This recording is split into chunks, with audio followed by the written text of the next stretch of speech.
Wherefore, he says in verse 17, come out from among them and be separate, saith the Lord, and touch no unclean thing, and I will receive you, and will be a father unto you, and you shall be my sons and my daughters, saith the Lord Almighty. Now Peter says in 2 Peter 3:11, he says, seeing all these things shall be dissolved, what manner of persons ought ye to be in all holy conversation and godliness?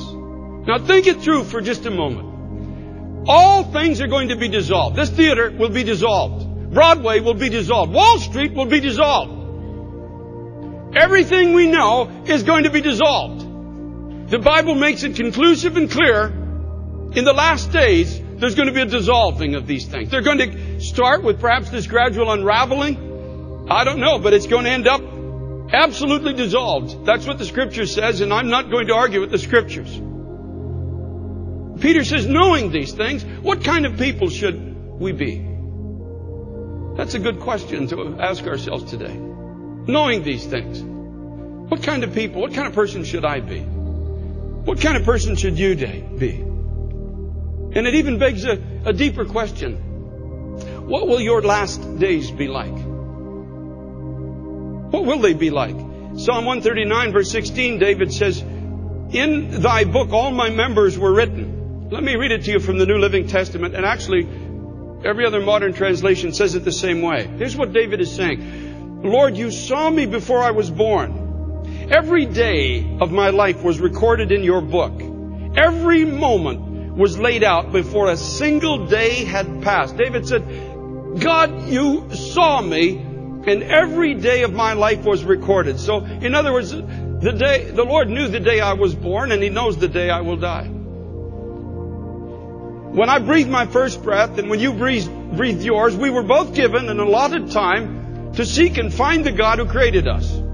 The God who longs to bring us home to an eternal place. We have an allotted time, beloved. It's not a long time. James calls it just a vapor, like a puff of breath on a cold winter day. We're here, then we're gone. Given an allotted time to seek God. I think of the foolishness of multitudes throughout time who have cast off an eternity with God for a few moments of foolishness. A few moments of being gripped with godlessness. Of pursuing gratifications of their natural man, their corrupted flesh. Giving into these things and trying to tack on to it a measure of godlessness. Or godliness, rather. Just a measure. Just come to the church enough to say, well, God, you know, I was there. But deep in the heart, there's no natural desire for God. Some today here, you have a measure of time left to you. Some have a fairly good measure. You might have 5, 10, 15, 20 years. I mean, realistically, if the Lord tarries in 50 years or less, we will all be dead. Think about that for a moment. You will be dead. Your body will either be cremated or buried or whatever is going to happen to you. Others, your time is very short. Statistically speaking, I'm standing here today addressing a rather large audience. I have preached to many people in my lifetime that are now dead. They're gone on to eternity, either to heaven or hell. And some here today, your time is very, very short. You may not have much more than another year. You might not have much more than another 6 months.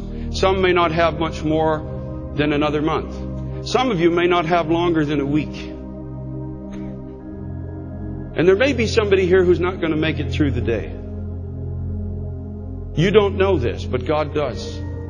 One thing I do know is that you were given a chance to find Him. You were given an allotted time to seek God. And don't play with that time. You're a very foolish person if you play with that time. This could be your last day.